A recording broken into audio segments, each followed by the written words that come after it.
Spelling of dictation. Dictation, right? So at the end of this word we have tion, shon, dictation. So the spelling of the word is dictation.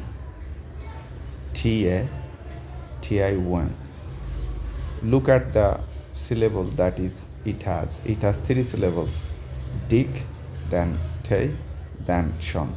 Dictation.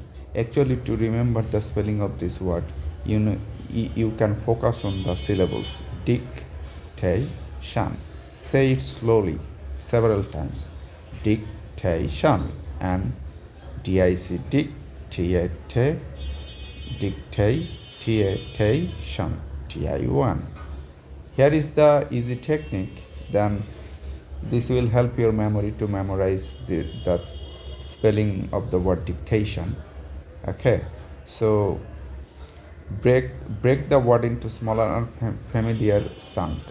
Dict, like dictionary or dictate.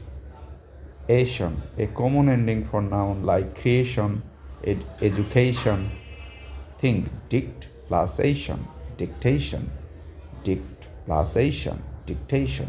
I hope this will help your brain to memorize.